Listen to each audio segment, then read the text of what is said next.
मेरा नाम बलबीर सरोवा है और मैं जीएम स्टील अथॉरिटी से रिटायर्ड हूँ और भिवानी कांग्रेस शहरी का कोषाध्यक्ष।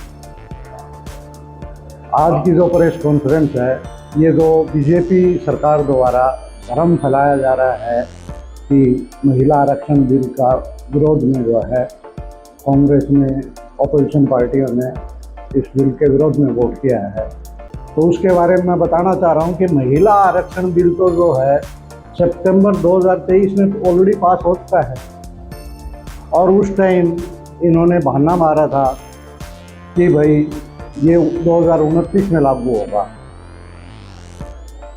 पहले 2026 में जनगणना होगी, उसके बाद कृषिमन आएगा और उसके बाद जो है ये बिल लागू होगा।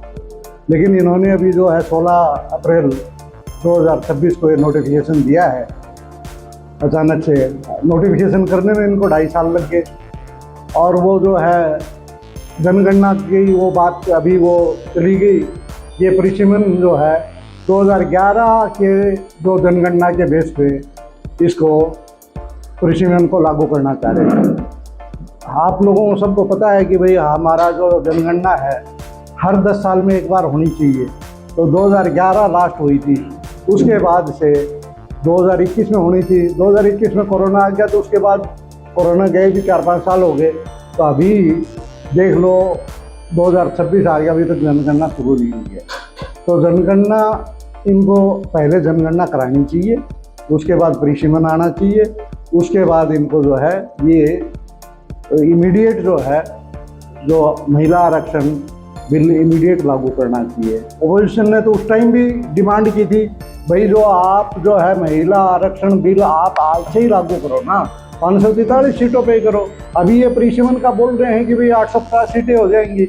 मैं ये पूछता हूँ कि ये बताइए कि ये 850 सीटें ये किस बेसिस पे? जनगणना आपके पास है नहीं। परिसीमन के लिए जो कमेटी बनती है वो सुप्रीम कोर्ट का रिटायर्ड जज होता है, वो चेयरमैन होता है। चीफ इलेक्शन कमिश्नर या उसका नॉमिनेटेड जो इलेक्शन कमिश्नर होता है वो मेंबर होता है और स्टेट इलेक्शन कमिश्नर का एक मेंबर होता है।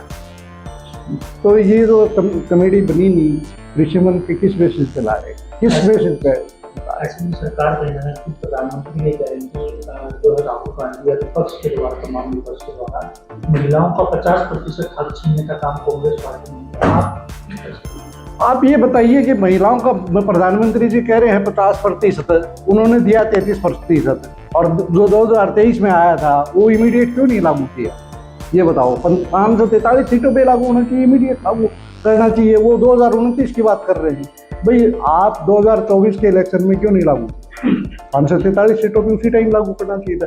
33% आप बोल दे रहे हैं, वो 50% की बात करें तो 50% देना चाहिए था, क्यों 50% नहीं दिया? भाई आबादी तो 50% देना चाहिए था। 33% वो भी बोले कि 2029 में देंगे, क्यों 2024 में लागू नहीं किया?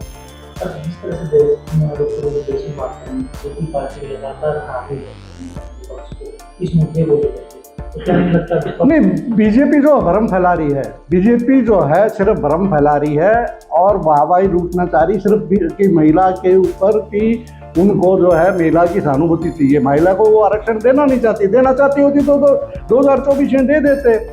2029 का नाम लिया, 2029 में इन्होंने बहाना लगाया कि 2026 में जनगणना होगी। जनगणना का वो अभी कोई लेना नहीं आता, पता नहीं है। जनगणना होगी, उसके बाद परिसीमन आएगा, उसके बाद लागू करेंगे। अभी जो है ये बोल रहे, उस टाइम बोले कि 2026 के जनगणना के बेस पे करेंगे, अभी ये जो लागू करना चाह रहे हैं 2011 की जनगणना के बेस पे। आप 2011 से 2026 तक 15 साल में कितनी जनसंख्या बढ़ेगी? अभी एक्चुअल स्टेटस तो तब आएगा ना 2026 की, भाई जनगणना हो जाए तब पता लगेगा कितनी जनसंख्या है।